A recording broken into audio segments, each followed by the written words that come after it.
person named Chaplin for the Minnesota State Senate who was not from a Abrahamic religious tradition. So that was him opening up the Senate with his pipe. And he had a great sense of humor too. He'd say, "I'm praying for politicians. Boy, do they need it." So I thought he was pretty hilarious. We had him up for a graduation banquet speech at the university here one time. And I said, you got to keep this short and focus on the students. Just tell a couple of good jokes and congratulations on your milestone achievements. And I said, okay. So he got up and he spoke for about an hour and a half. He did it all in Ojibwe. He only said one thing in English when he was done. He said, "All you people who study Indians, study that." And then he went and sat down. So I thought he was great. But he had some good points. Most of the books written by Native people are written by folks who haven't spent much time in Native space and are not Native themselves.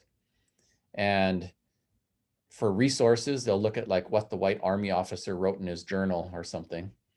So how do you get Indigenous perspectives and ideas and thoughts that way? It is changing, and there's really a lot of compelling work going on right now. Kids literature is kind of exploding, lots of Indigenous authors. There are many more Indigenous historians and social activists and so forth, and we're out there. So I encourage you to engage with authentic Indigenous voices. Here's a little bit about me. Simply because nobody sees the world the way that it is, we all see the world the way that we are, and we're all different. So home for me is Leech Lake, northern Minnesota. There it is on the map. I think for all of us as human beings, while we all have ancestors, the process and the experience for most Americans who are not Indigenous, whether it was voluntary or involuntary, was one of disconnecting from motherland, mother tongue, mother culture. It's a struggle for immigrants to maintain their language and culture. There's a lot of pressure on those things. When I was a kid, I used to work for a Norwegian farmer who spoke to his wife and children in Norwegian and went to the precinct caucuses and caucused in Norwegian. And it was all considered, very American and super Minnesotan. And today I think people would scowl at anybody who's not speaking in English at something like the precinct caucuses. But for Indigenous people, the connection to place and the connection to ancestors often works a little differently. Certainly it does for me. My relatives have been buried in the same place longer than America's been a country. I was just out at the Bena Cemetery in the Leech Lake Res today at my mom's grave site, and we've got spirit houses there. And like where Tom Stillday lives, they actually bury their dead right in the front yard.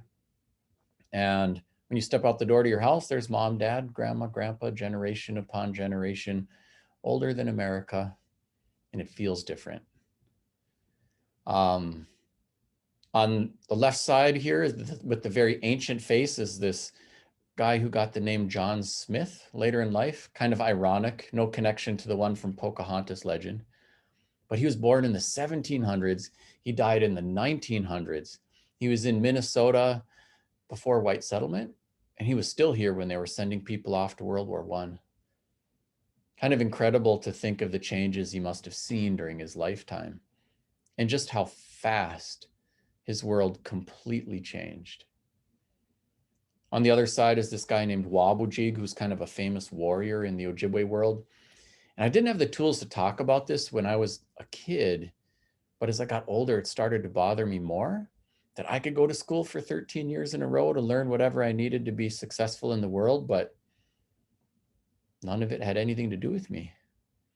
It was kind of like the message from people who were trying to help me succeed that was screaming at me through the absent narratives was, you and yours aren't important, aren't relevant, don't matter.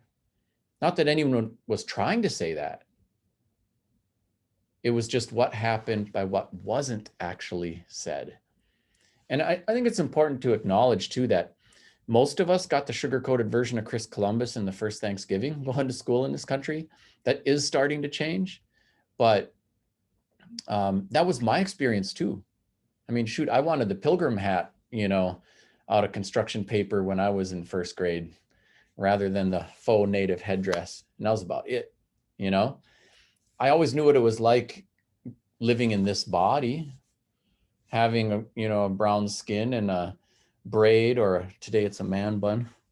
I knew what that was like, but I didn't, like my mother ended up becoming the first female native attorney in the state of Minnesota. And by the time I had finished high school, I still would have been hard pressed to explain what is tribal sovereignty or something like that. So even as Native people, while we know what our lived experience is, we don't always get all the answers either. So here's a little bit more on my folks. My dad's not Native at all. He was an Austrian Jewish immigrant and a Holocaust survivor. He spoke nothing but German the first 13 years of his life. My mother grew up in a little village called Bena in the heart of the Leech Lake Reservation. I think for her, harvesting wild rice and stuff like that was less a cool cultural pastime and more a necessary means of survival. I sometimes hesitate to even put up a slide like this. There is a great TED Talk by Chimamanda Ngozi Adichie called The Danger of a Single Story. And among the great things she shares in there are the problem with stereotypes is not that they're incorrect so much as they are incomplete. They give you a thin, single story narrative about a whole group of people. And if I show you this kind of economic data, some people think, oh, those poor people.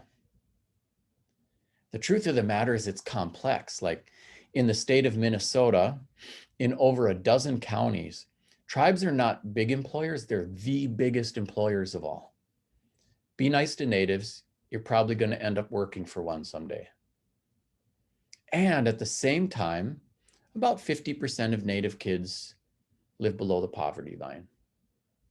Both are truths. By the way, we could say the same thing about white folk in America. If you take a thin, single story narrative about what it means to be white, looking at rural, impoverished Appalachia, you'd be thinking those poor people. And if you just take a thin, single story narrative about what it means to be white, looking at New York's Upper East Side, you'd be like, talk about people who get everything handed on a silver platter. And obviously neither tells the whole story. And how come these white people aren't helping these white people? Don't they love their own people? Well, it's complex. And it doesn't mean there isn't love. And it doesn't mean there isn't help. But there are all kinds of things going on. Yeah. When I was a kid, there were some times when I guess you could say my dad was hitting a restart button and my mother was trying to find a pathway out of poverty. Wash up in the creek in the summer and enamel wash basins in the winter. We had a little hand pump, kerosene lanterns, an outhouse. And then, as I mentioned, by the time I hit middle school, my mother had become the first female Native attorney in the state. It revealed to me the power of an education. There's no doubt. I mean, you can finish college and still end up working at Starbucks. It doesn't guarantee you a certain outcome, but it's a lever that dramatically improves your chances. At the same time, I'm kind of with George Carlin, the old comedian, passed away several years ago, when he said, they call it the American dream because you got to be asleep to believe it. There are barriers out there and they are not equitably distributed by race, by gender, and a whole host of other social fault lines. There's my crew. I have 9 kids. It is never dull. I can tell you crazy kid stories all the time.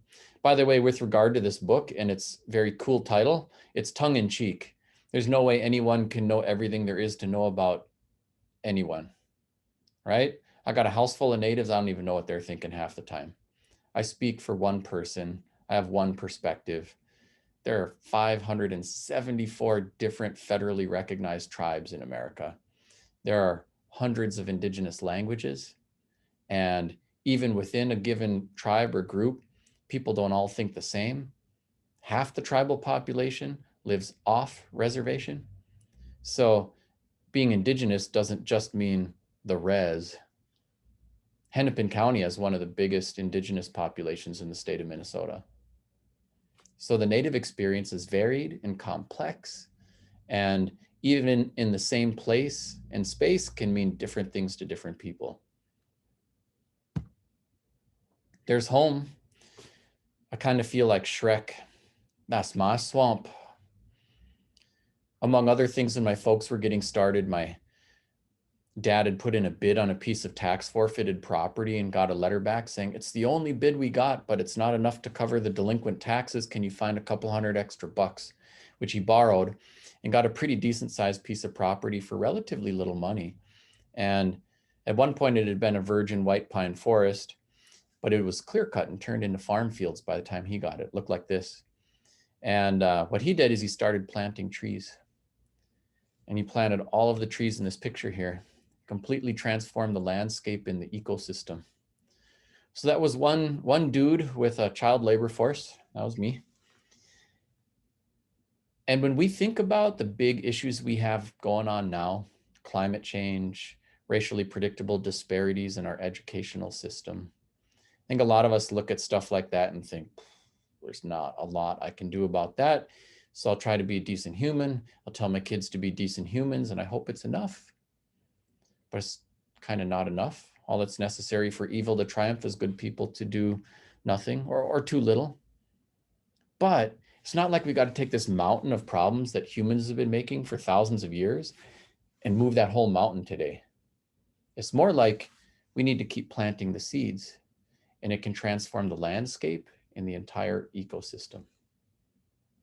And that's what we do in education and in many other fields, is we try to plant seeds and nourish them and help them grow.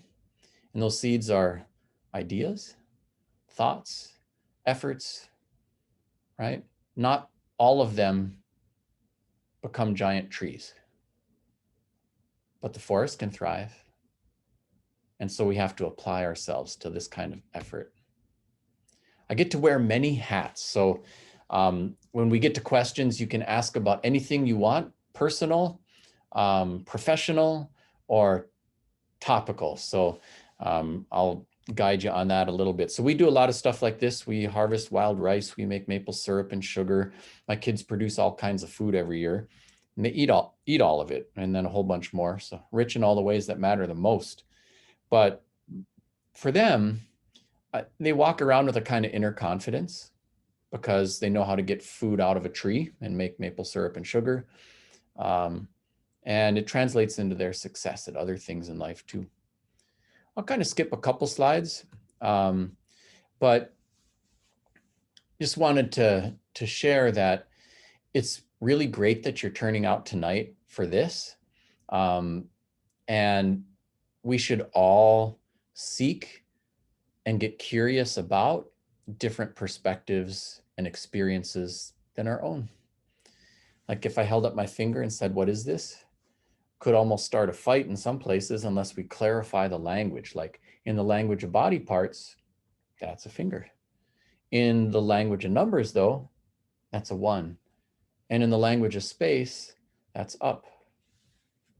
So who's right? And they're all right.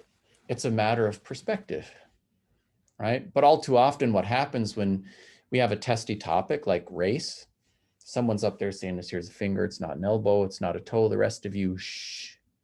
And somebody's listening going, it's a 1, not a 2. See, they just don't understand. And we totally miss each other.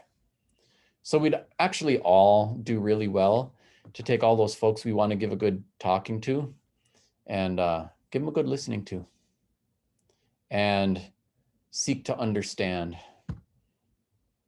So I'll share a little bit about how I got going on this project, everything you wanted to know about Indians, but were afraid to ask. So the made for adults version that Carrie was sharing a minute ago on the left side of the screen there came out in 2012.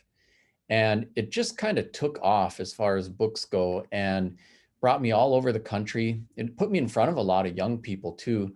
And then just in April of this year, we released the Young Reader Edition. And I'm so excited about this one because I really wanted to speak directly to young people. It's kind of made for middle and high schoolers. And honestly, since the first edition came out, so much happened. Like Dakota Access Pipeline happened, that confrontation at the Lincoln Memorial, or America's on the verge of another attempted racial reckoning. COVID happened. And so all of those things had really big impacts in Native communities. And I added a lot more content. So like the young reader edition is even thicker than the made for adult version. And it has a super cool cover. It's kind of beaded and it's raised in almost like a little effigy on top. That's kind of fun. But I started on this project kind of by accident. By the time I had finished high school, I went to Bemidji High School, which is kind of off-reservation border town. So our town is about, I think it's 23% Native by population. When I was going to school, it was just whites and Natives. And so there's the diversity, landscape has shifted a little bit in Bemidji since then. But it's surrounded by the three largest reservations in the state. But our school would take kids down to Minneapolis, 230 miles away for a road trip. And it's hard, but you can avoid a reservation getting out of Bemidji, and they would, you know? And it was so weird, people wouldn't talk to each other, even though probably with that high of a Native population, the surrounding area, it's even higher. So we're like half of the shopping population. Walmart now feels like the happy hunting grounds. It's everything you need and everyone you know. But by the time I finished high school, I was like, I'm out of here. I'm going to get out of Dodge. I'm never coming back. I had some painful racial experiences. I'm happy to share if you have questions about them. And I got into Princeton University and I thought, yes, these people will be better educated. They're going to know something about natives. All the brambled racial borderland will be behind me. And boy, was that naive. As soon as I got there, I think my first question was, dude, where's your tomahawk? Or something like that. And I remember thinking, oh man, these are the dumbest smart people I've ever met. It's starting all over again. What am I going to do? And I ended up having a great experience at Princeton. My assigned freshman year roommate, who was a Sri Lankan citizen, we ended up rooming together for 4 years in a row, and best men at each other's weddings and all that kind of stuff. But I started getting homesick, and there's nothing like leaving home to make you realize what you left behind. And at one point I heard there was this like Comanche medicine woman coming to the New Jersey woods to run sweat lodge ceremonies. And I remember thinking, like, there are weirdos out there, Fruit Loops and crazy people. And the Comanche are from Oklahoma and Texas, and what are they doing in New Jersey running ceremonies? But I thought, oh, I'm going to check it out. So I got out there. It was probably 4 or 5 in the afternoon. The sun was up, and there's about 20 white people waiting for this sweat lodge ceremony, but they were all completely naked. And I remember driving up thinking, where am I? And part of me wanted to laugh because, dang, there's 20 naked people standing around in the woods. What else can you do? Part of me wanted to run because, dang, there's 20 naked people standing around in the woods. And part of me was getting mad, like, dang, is that what they think we're all about? And so being naive, I opened the car door, and I was immediately folded into a tight embrace by one of these naked strangers who's now hugging me close and saying, I'm so sorry what my people did to your people. So awkward. Now the desire to like laugh, run, get mad is just growing. And I looked at this woman's face. She was an elder, and there were tears welling up in her eyes. And it occurred to me that no matter how misguided she was, yes, she was misguided, that her emotional response was real. And that if I just left, she might keep thinking whatever she was thinking. If I got mad and told her off, the only native she met would be an angry one. And so I had to think fast. And so I said, ma'am, could you put some clothes on? Because I would love to talk to you about all of this. And she did. And we actually had a good talk. I think she came away with a different perspective, but in a weird way, so did I. I could title the book Lessons from a Naked Stranger in the New Jersey Woods. I don't know. But what I learned is that it's really important to make safe space.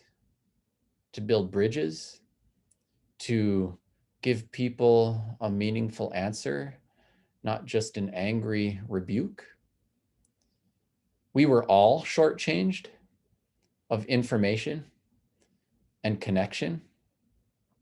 No one can be the spokesperson for an entire group of human beings, but we can all lean in and learn, and we need to. The majority of the K-12 students in America are students of color. That's who's here. It doesn't matter, Democrats, Republicans, build a wall, don't build a wall, whatever, that's who's here. So we're gonna have to figure out how to get along and how to build something positive and beautiful together. And even though interracial marriage is at an all-time high, and we see different kinds of diversity from a distance in the workplace, when we're shopping, most of us have a pretty racially homogenous favorites list on our smartphone. And we're also more disconnected and segregated sometimes than we were before desegregation. And there are a lot of things that drive that. So at the same time that, we have this kind of cultural contest going on right now, and people are afraid. They're afraid of white erasure and things like that. And it plays out in everything from changing the mascot for a sports team to what art belongs in our state capitol to what should be the name of that lake, and all of that makes it testy and difficult. And I think our Minnesota NICE training also makes it difficult because we're so conflict averse that we're communication averse. Get a new neighbor, drop off a casserole and give them their space. We're afraid of exposing an ignorance or offending someone. And all of that blunts learning. If you think about a teacher who's worried because Columbus is coming up in the curriculum, and if I say this, the Italians are going to get so mad at me. And if I say that, if you ever seen an angry native mom, what am I going to do? As little as possible. Sometimes we end up building the educational response not around the needs of the kids. I needed to learn about me when I was going to school, not just everybody else. We often build the educational response instead of around the needs of the kids. We build it around things like white comfort. So we have to be brave and we have to develop some tools. And I started saving questions. And I was really heartened by the Native response to this book too, because we all get the same questions. And some of them, everyone's got a perspective on, and some of them are kind of elusive information. And it was really exciting for me to see how well received that was. So here's what I'm going to do. I have lots and lots of stuff loaded up in this PowerPoint, and I'm going to stop the share for a second just so we can see each other.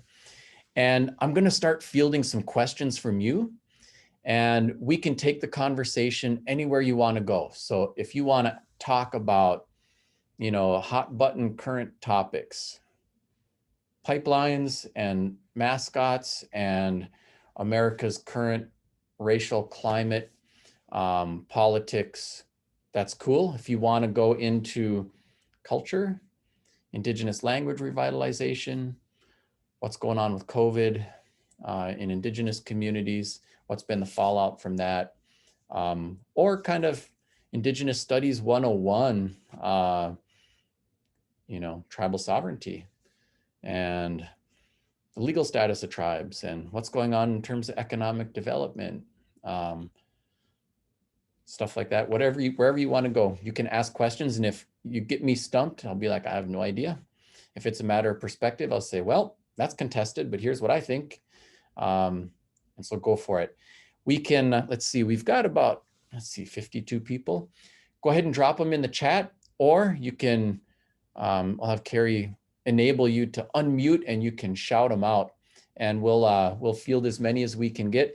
depending on what it is, I might pull the PowerPoint back up and run you through a few things if it's going to help in answering the question. Otherwise, we'll chat. Go ahead, don't be shy, get us started. Hi, Anton. Thank you for being here. Yeah. I was wondering if you can talk about blood quantum Yes. and the concept of that, and what does that mean if you're native or if you have native blood, or some tribes have it, some tribes don't. Can you talk more about that? Yeah, it's so confusing and maddening in many different ways. So there's a pedigree issue that happens within all communities of color, but it has a kind of special application in Indigenous communities. And I say that because Indigenous people, we have a race, right? There's a color issue going on, but there's also a culture one and a consciousness one.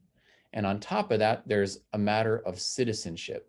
So some Native people will say, I prefer not to have us thought of as a race because we have a distinct political identity and citizenship in Native nations. And to me, it's that, and we have a strong racial identity. I mean, there's racial profiling and stuff like that, regardless of citizenship. But here's what blood quantum is and how it works. It's basically old school kind of eugenics, Nazi science type stuff. The idea is in order to be an enrolled member of a federally recognized tribe, prospective citizens of that native nation have to prove a certain percent of blood from that tribe. And there are all kinds of reasons why that's messed up.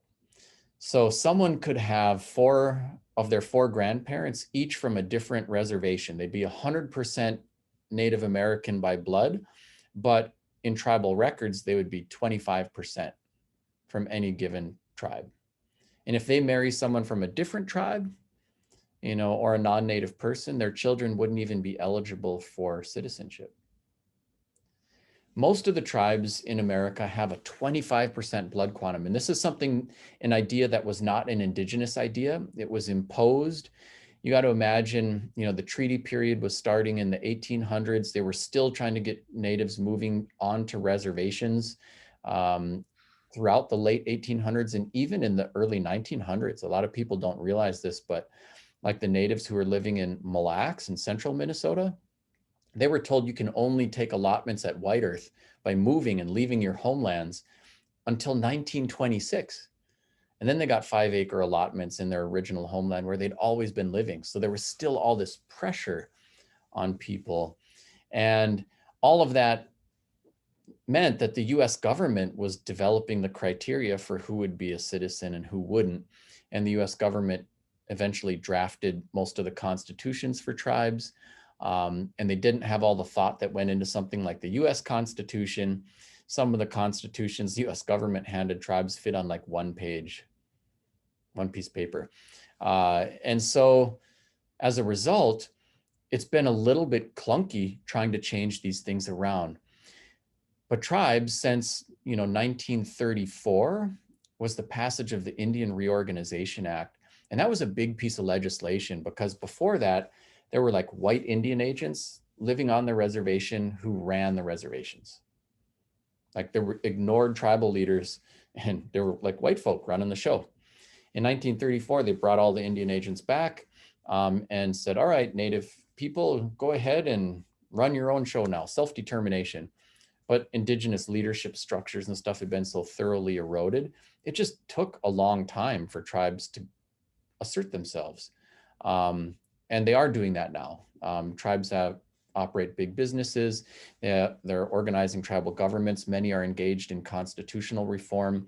Some have completely eliminated blood quantum as the criteria for tribal enrollment. Most have not. Some have strengthened it. If a tribe is a big gaming tribe and there's a per capita payment to individual citizens, it kind of supercharges the debates about tribal enrollment because it means opening up and sharing financial resources with a bigger pool of people.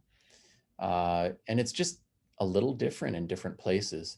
Here in the state of Minnesota, we have 11 federally recognized tribes. They're all using blood quantum as a measure of tribal enrollment, but White Earth in particular has been looking for a way to change that. And I think, this will be a very different discussion probably 50 years from now. There's a lot of change in the air around tribal enrollment. So that's the citizenship piece, but there's a lot more to identity than citizenship. It does matter, and it matters a great deal. If I were the benevolent dictator, I would just totally dispense with tribal enrollment. I think it's flawed. It gives you the politics of exclusion. It hurts people. It leaves out a lot of our people who I think could be great contributors and benefit from being connected to our reservations and cultural toolbox and politics and all kinds of other things. There are some people who think differently. There are some who feel like if you change the criteria to descent, lineal descent will be enrolling anyone who's ever seen a Native person, and everyone's going to be doing 23andMe or Ancestry.com. And, it changes the meaning of what it means to be Native. And it will mean that most people from a given tribe will be living off the reservation and controlling the political agenda. And those who kept the language and culture alive and stayed in these indigenous spaces will be marginalized in their own community. So those are some of the concerns that pop up. I think that can all be mitigated by having residency requirements for holding tribal office and things like that. And that's the direction that I would encourage people to move in. But we're not there yet. And the politics, even around things like constitutional reform, are complex and contested. But I do see change happening. Even in Wisconsin, like Red Cliff has changed. They're done away with blood quantum. Cherokee Nation has done away with blood quantum. There are other distinct issues going on in those communities alone. But I think it will slowly move. And if it doesn't, they're designed to have us kind of breed ourselves out of existence. And we are seeing declining enrollments in some places because of the strong blood quantum criteria. The social criteria for who is Native are different. And even the ceremonial stuff, like one of the hats I wear, I'm a fluent speaker of Ojibwe, and I officiate at a lot of our life ceremonies and things like that, medicine dance. And if somebody self-identifies as a Native person and is connected to their Native community, they don't have to be enrolled in order to participate in their culture, get a Native name, learn about their clan, come through ceremony, and that kind of thing.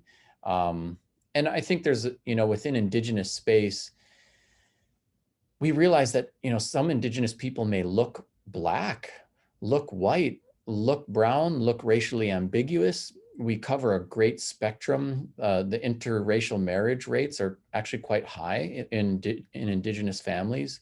And so there's an awareness of those things.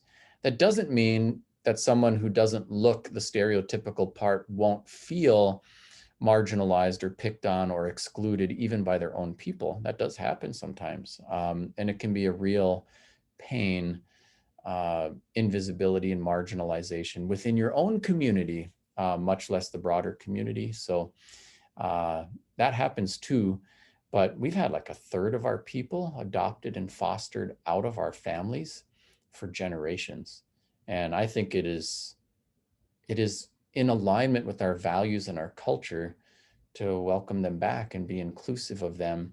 And all the other people who, through no fault of their own, just trying to figure out how to survive, have varying degrees of disconnection from our communities, that we should be open and inclusive and welcoming to them. That was really complicated. There's a lot going on. Which is kind of what I was expecting, but thank you for all that information. Good question. Mm-hmm. I have kind of a related question. Sure. How do you react to people who say, well, I'm Native American because I meet the blood quantum, but I'm not really Native American? Do you know what I mean when people say that?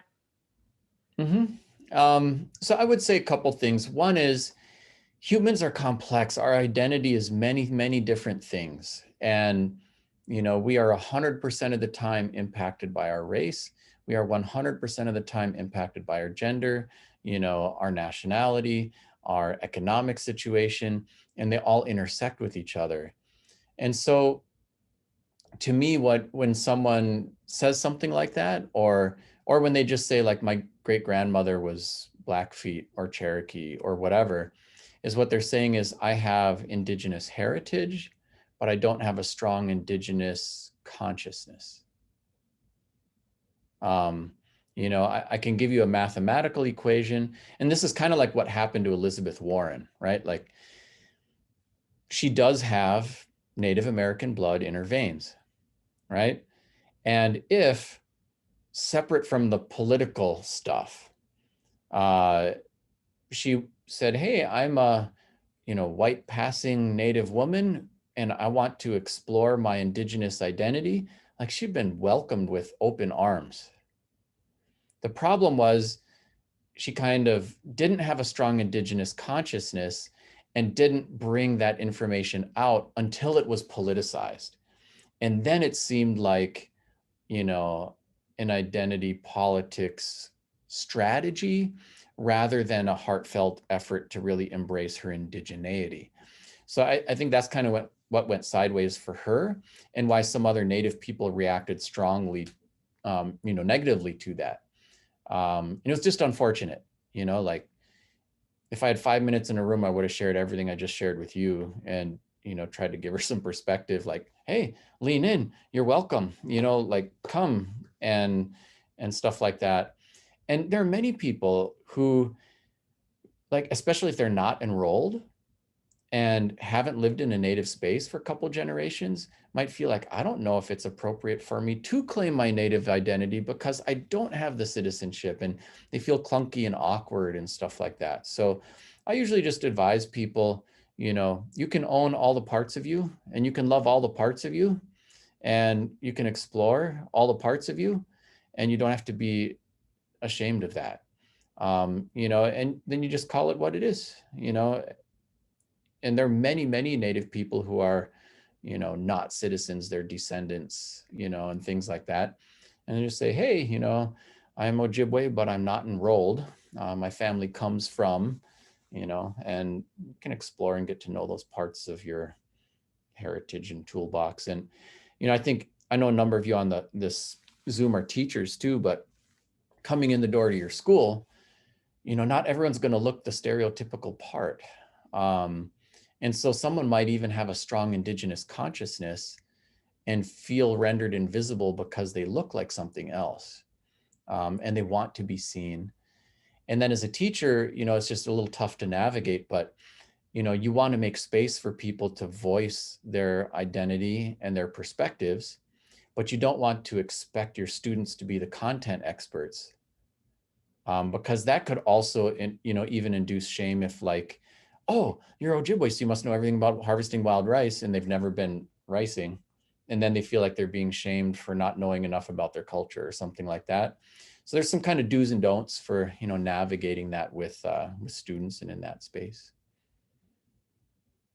I got another one in the chat here, which is about indigenous languages, and are they still widely spoken? Are many dying? So I think there's an awareness with regard to climate change that we're at a time where there's kind of a bottleneck where, we are losing species, and there's this kind of funnel thing happening with the extinction of whole species and populations.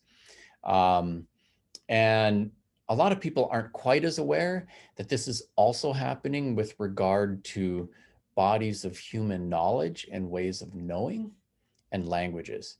So right now, there are about 7,000 indigenous languages spoken on planet Earth.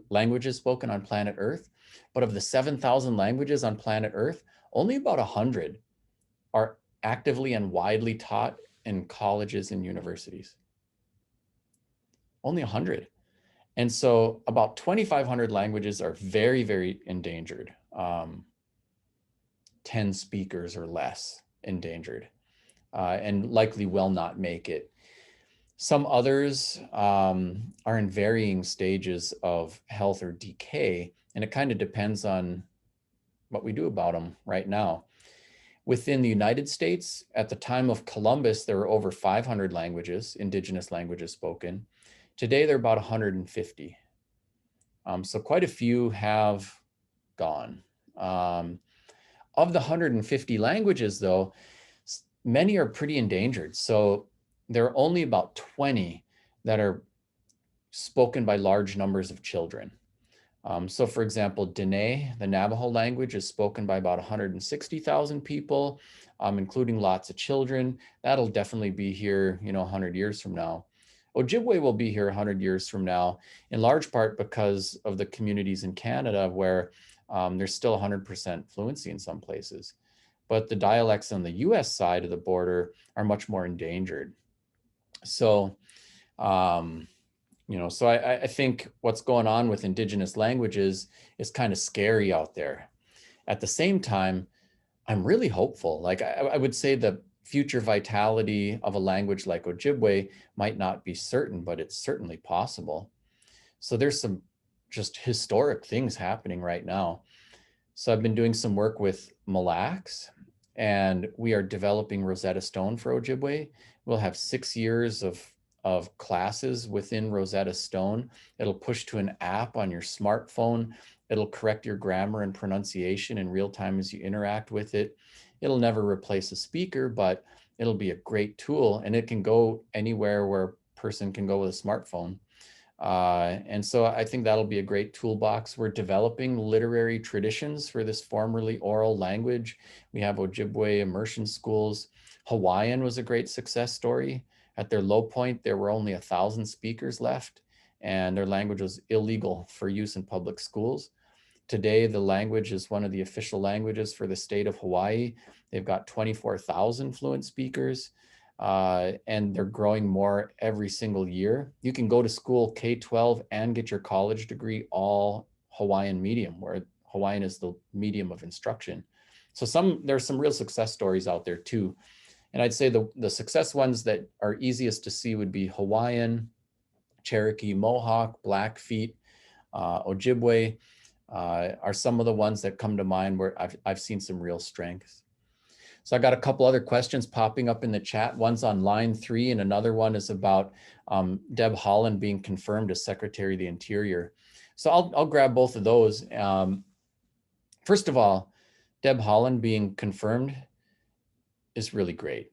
It's really awesome. I think on multiple levels. My mother when she was going to school, she said, I only saw one professional Native person ever. It was a school nurse. And so when she finished high school, she became a nurse. And then from there, she went on and got a law degree. We need to see Native role models and in positions of power. And so her historical confirmation, I think, is really welcome. Also, with the structure of the US government, with all of its various different agencies, the Bureau of Indian Affairs, which is the one that deals with Native stuff, is housed within the Department of the Interior. And I think having an Indigenous person there who's aware of these issues will help the Indigenous political efforts kind of penetrate the higher levels of the bureaucracy for action. And I feel like Deb Haaland's awareness and politics are going to be really, really beneficial in that space.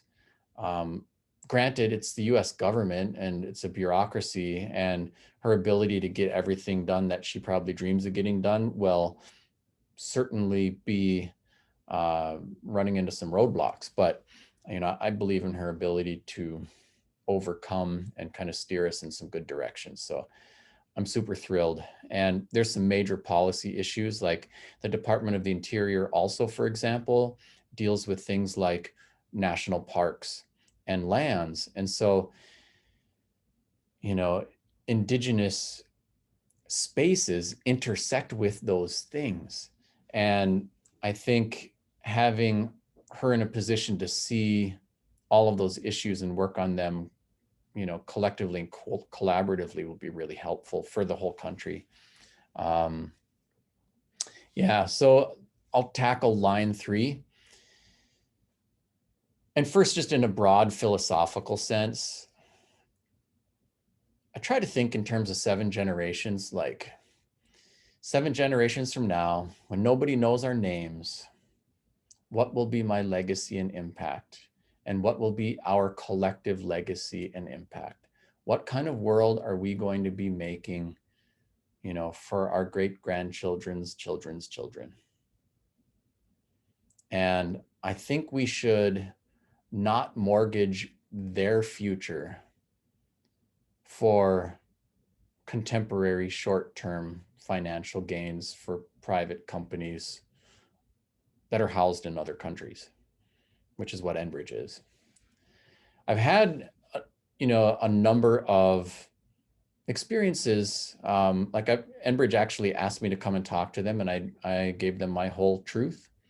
And here's what I would say, the biggest issue really is this: as long as we are buying cars with an internal combustion engine, we are creating demand for a product in the marketplace. And as long as there's a demand for that product, gas and oil, then someone's going to figure out how to extract it from Mother Earth and get it to the market. So the long-term solution has to be changing how we transport ourselves and get around so that we embrace green technologies. There's no way for humans to be neutral and have no negative environmental impact when we live, but we can live in ways that have less environmental impact. An American, for example, has a lot more environmental impact than a German. And it's not because the Germans have such a worse standard of living. It's because they have a different set of laws and rules and regulations around these sorts of things. Also, you have to ask this question: if it's coming out of the ground and coming to market, do you want that oil in a pipeline, on a truck, on a train? There's kind of no great solution for how to get it from point A to point B. There's an environmental and a human risk with any of the choices they have. I do feel like if a pipeline company did this, said, all right, it's coming out of the ground at point A, we're trying to get it to point B, and let's look at the environment between point A and point B and pick the most environmentally sensitive route, and we'll run our pipeline that way.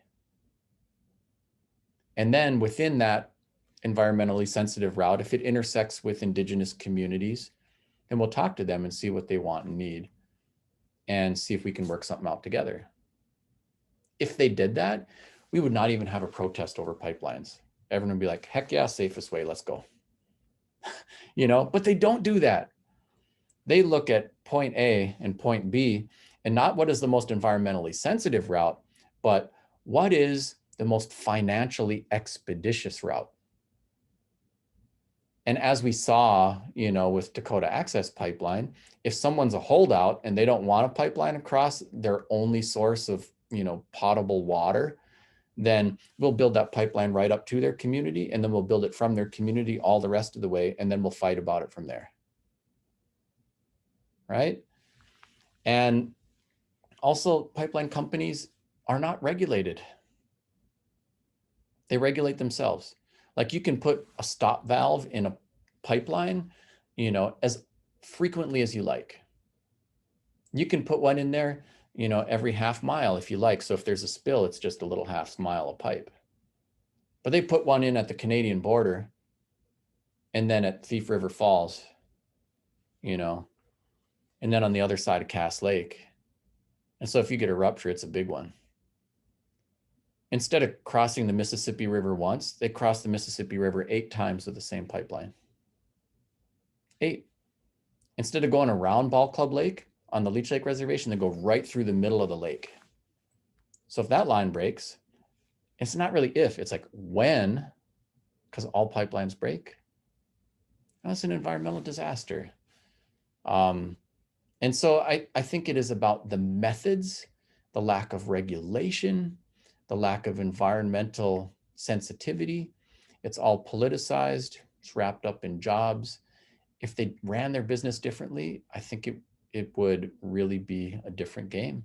And frankly, if, as I have, when I've had the ears of the folks at Enbridge, I said, it's not just like nice to natives and good for the environment, it's good business practice. Because they're finding out that protest and social activism, it's not just stupid people blowing off steam. It effectively delays major projects costing millions and millions of dollars every single day. And if you get those folks on your side, that's good business practice. So it's time to listen to the legitimate environmental and indigenous sovereignty concerns. And then it'll be a different game. It's hard for me to support Line 3, given the nature of the decision-making and regulatory environment. I think it's been tough because I recognize too that it's politically toxic for tribal leaders even to talk to these companies. Like, you'll get recalled and voted out of office, in a lot of places for doing that. So I realize how difficult it is to have that kind of consultation, but there has to be more listening and less plowing over Indigenous people and environmental concerns in order to get my support. All right, more questions popping up. What steps might we take to support language acquisition and retention for Native students in our district? Are there any credit-bearing remote learning PSEO classes for Dakota and Ojibwe? So yes, there are a number of things that we can and do. So my classes here at Bemidji State University, it's not just because of COVID for several years now. I've been teaching via ITV, which is kind of like a Zoom-like environment. I can actually have students live and in person in my classroom and connect to other sites. So instead of individuals connecting, and they worked out the tech now, so I can actually bring people in through Zoom and connect classrooms with multiple sites. So, for several years, I've been teaching high school students through I've been teaching students down at Mankato State. I've been teaching my students in person at Bemidji State all at the same time. And I think the Zoom experience with response to COVID has taught university administrators that we need to find more ways to be more flexible and adaptable, so that there's a lot of pressure to do more high flex teaching. And I think this is even beyond Ojibwe. Like most of the Min State Spanish programs are looking at some sort of cooperative venture that will even be able to open up access to more sites. So I think that'll be growing. For Ojibwe right now, I know that we can loop you in, shoot me an email, and we'll get my deans on you and see what we can work out. In addition, I don't know if you're familiar with the Minnesota Partnership for Collaborative Curriculum, but it's really pretty cool. The idea is, this guy John Fila was saying, and they have a great website too.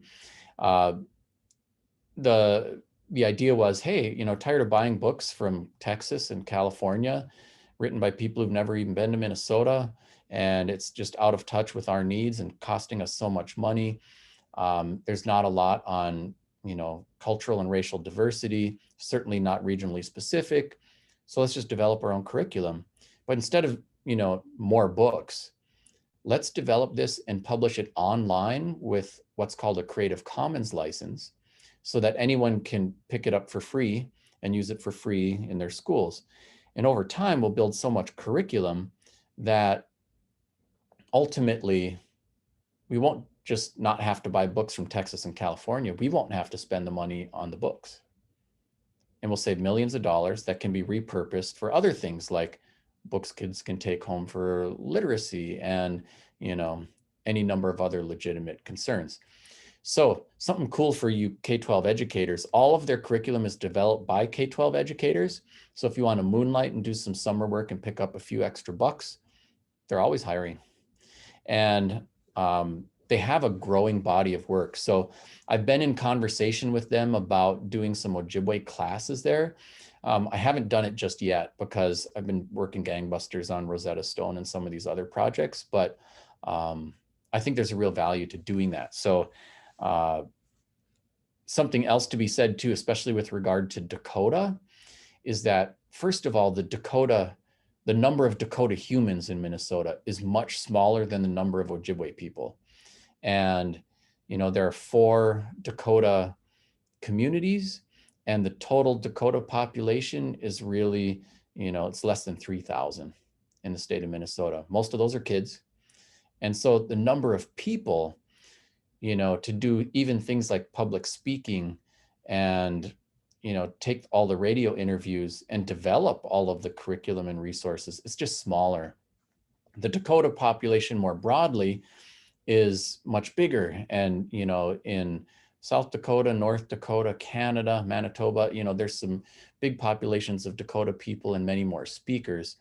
And so the Dakota communities sometimes struggle with, do we import people from these other communities? We want to hold up our own, but there aren't enough of them. There's just a handful of Dakota fluent first speakers in Minnesota, although the ones who are here are great. There's a growing number of, Dakota second language learners.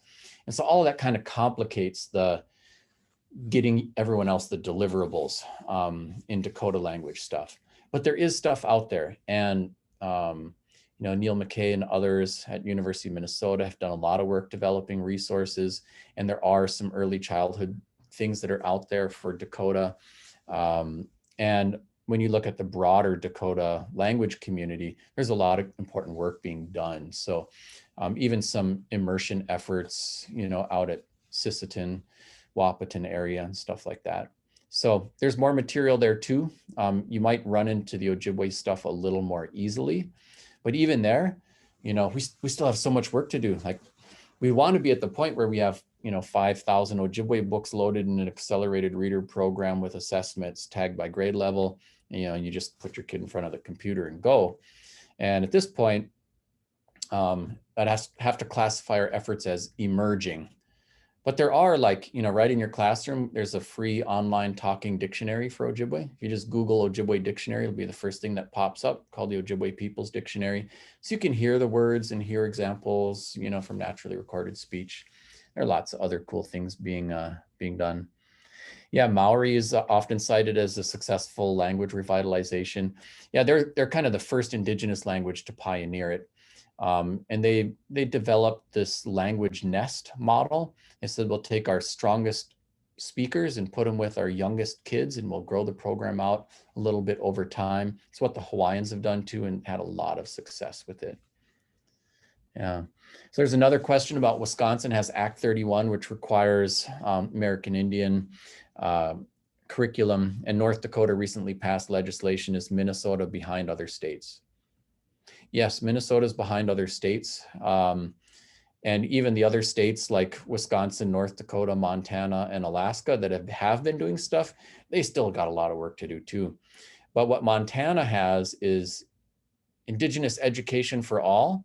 And so it's like a whole parallel thread that runs right through the state standards all the way up, and an expectation and benchmarks by grade level. So it's still, some people say, oh, it's more lip service than actual action, but it's the kind of, because it's in the standards, it's the kind of thing that is putting pressure on people to develop the action to meet the standards. So I think that was really welcome. North Dakota just passed similar legislation. It's a little bit more watered down.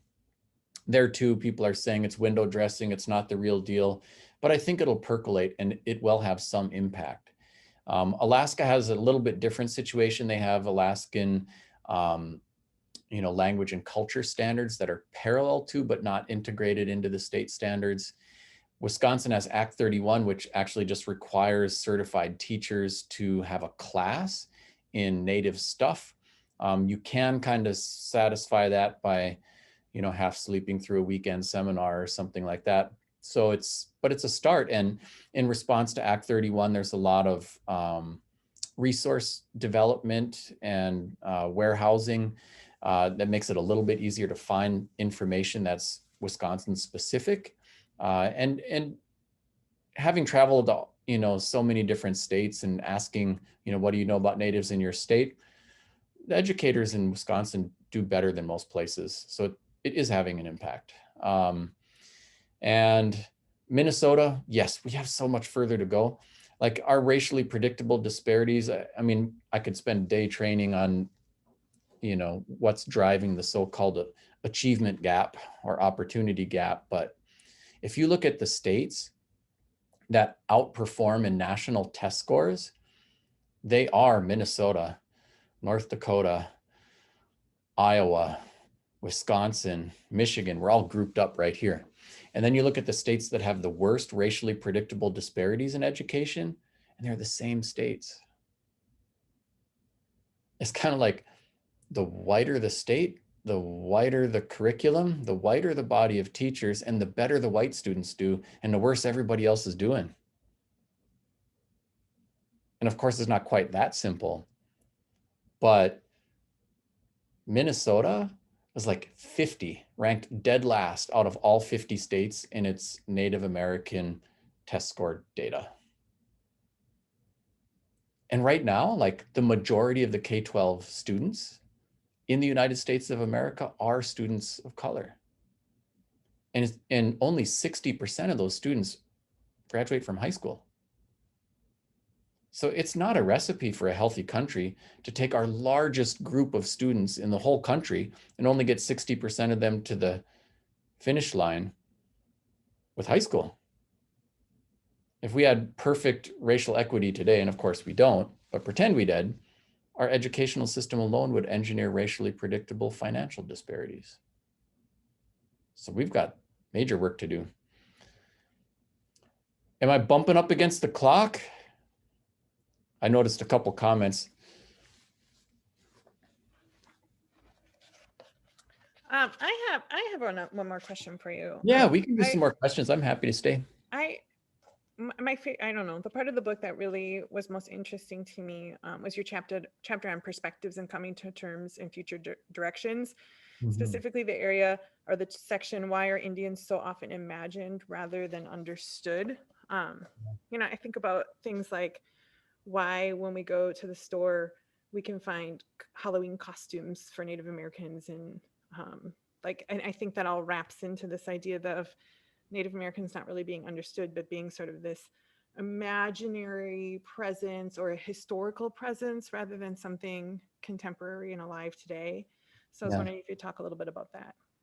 Sure. So, you know, 87% of the state standards don't require teaching about Native anything after 1900. So the message almost becomes we're something that happened in the past. And, you know, we're a smaller percentage of the population than some other marginalized groups. And a lot of our best and brightest want to come home and work for their communities, which can also heighten the sense of disconnection. We're not working together in all spaces, and there aren't enough Native people to populate all the positions. There's like 400 certified Native teachers in the state of Minnesota. And in addition to that, the lack of knowledge and awareness, like America's so tied up in American exceptionalism. You know, we only embrace the negative historical narratives that give a sense of closure and completeness to fuel American exceptionalism. So like in the Black narrative, we'll say, yeah, there was slavery, but we got an Emancipation Proclamation. How about that, Abraham Lincoln? You know, or yeah, there was, you know, the Jim Crow stuff, but we got a Martin Luther King Boulevard, you know, in every major city in America. And so there's this sense of resolution, and we got it right. And with the Native stuff, what did we get right?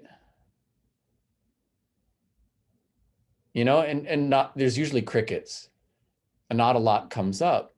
And so to look at and take a real look at the Native experience and history, and even just the fact that there were 100 million of us here at the time of contact, and there were 88 million people in all of Europe.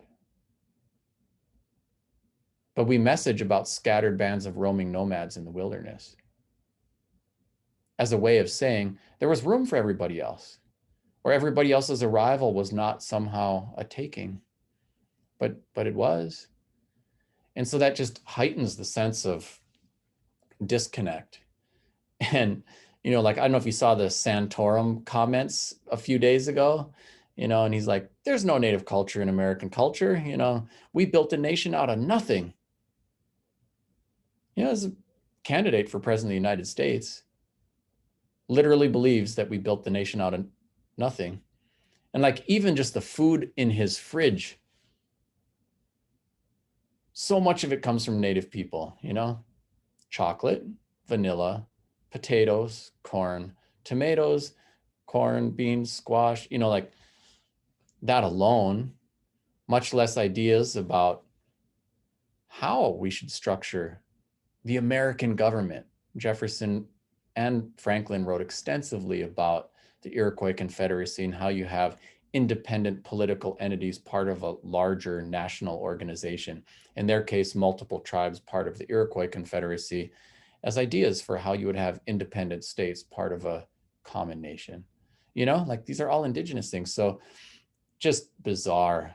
We are often imagined, infrequently well understood. And there are a lot of things we can do about it. Like, if we know enough to know that there are things we don't know, then we can't be disconscious and say we're not going to pay any attention to that. It's time to get informed, That means talk to people. That means travel. That means read a book, and get familiar with the issues. Be curious, ask questions. And, I think education and travel and, mixed company conversation can be pretty fatal to prejudice if we're really genuine about it and stay at it. Yeah, so there's a question about land grant institutions and tuition waivers. So I guess I would say it's complex. Land grant institutions do not guarantee you a tuition waiver. Some do. So like the University of Minnesota Morris is on the campus of what used to be a residential boarding school for Native youth. And as part of their charter, there's a tuition waiver. So tuition is about half of the expense for going to school there. So it's a significant, financial benefit for Native applicants there. But it doesn't take care of all of the financial need. And that doesn't happen at all institutions. And ultimately, it's all Native land. Yeah. All right.